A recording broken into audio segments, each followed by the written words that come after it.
affair gone tragically bad. And journey to the farms of Wiltshire, England, where mysterious circles have appeared in the fields for the past 15 years.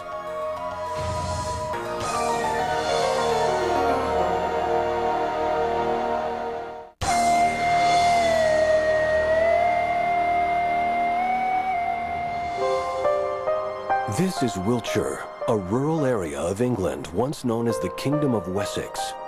The region boasts remarkable vestiges from long ago, including the unexplained rock formations of Stonehenge, the pyramids of Silbury Hill, and the stone village at Avebury. But more recent phenomena are adding to the area's mystique. Puzzling patterns, some stretching for acres, have become imprinted in the fields. They're called crop circles, and no one can explain for certain how they are made. We who live here in this area know that there is something strange going on. We don't know what it is, we haven't got the answers, but we know it's happening. I'm not a woo-woo kind of guy, you know, but this is one of the strangest things.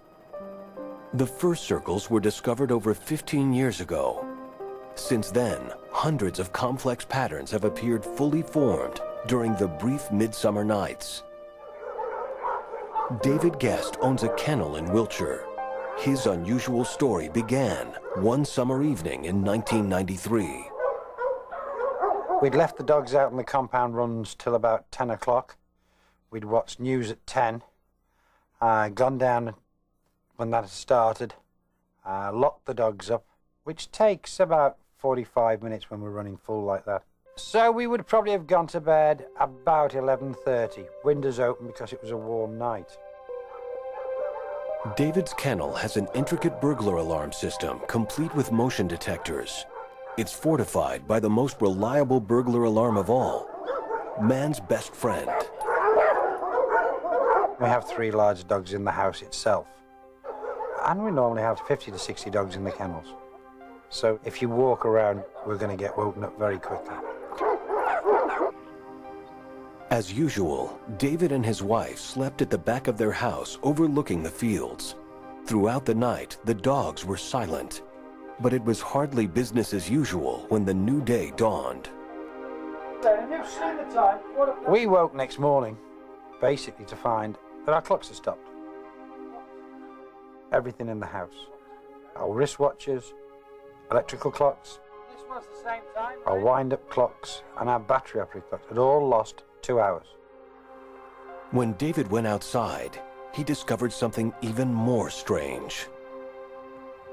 All I'd done is walk out to the water trough to check for water, and there it was just there.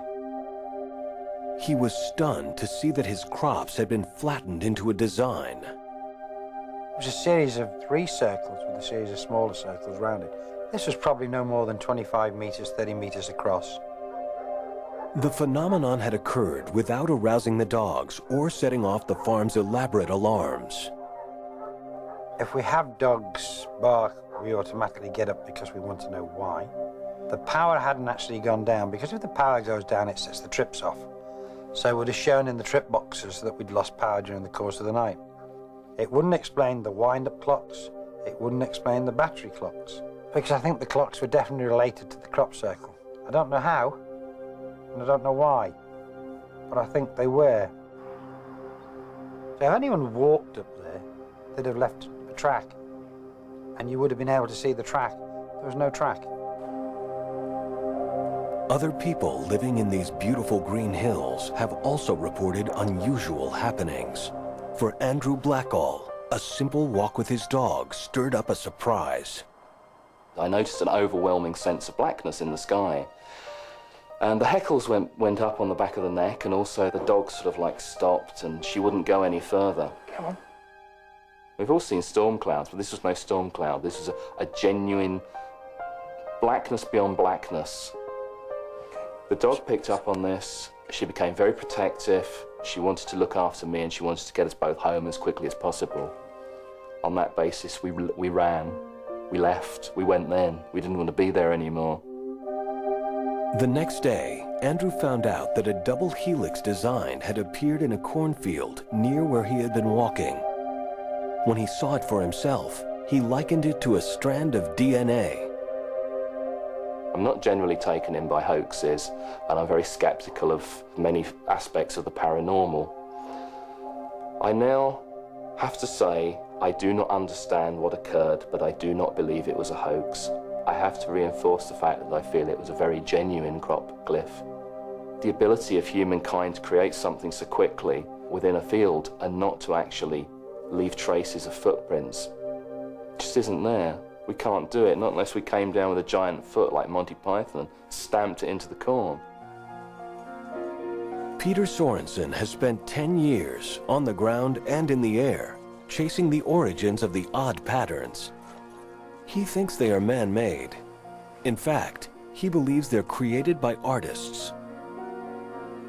I think that they're like graffiti artists who make beautiful things, and they like the fact that people think they're beautiful things, and they have to do it anonymously. Like a graffiti artist, you can't go and say, hey, I did that on the side of the Empire State Building. That's it's going to land you in jail real fast. So for that reason, they're secretive, and some people say, well, then it's a hoax. No, it's not a hoax. It's an unusual art form. Dairy farmer Polly Carson disagrees. She has found herself smack dab in the middle of the crop circle controversy. Literally. Her farm happens to be in the crop circle epicenter. 70% of all crop circles in the world occur in England. 70% of all English crop circles occur in our area. The first circle appeared on Polly's farm in 1990. Since then, she has discovered dozens of them on her land. Having lived here amongst it for so many years, at the end of the day, I have to say, a lot of other farmers in this area, have to say, hoaxing doesn't explain it. There's something more going on. Polly was particularly amazed at one crop circle that she discovered on a soggy morning in 1992. It poured down that night. It rained very heavily. I had Wellingtons on, and after a long walk, I came upon this enormous circle. It's actually the largest ever recorded circle. We have clay land. By the time I got there, my Wellingtons weighed pounds because I was loaded down with clay. The formation was clean as a whistle. There was no mud on the formation at all. And how could that happen? Those who attribute the circles to midnight artists have failed to convince Polly, who has viewed many circles in her own yard.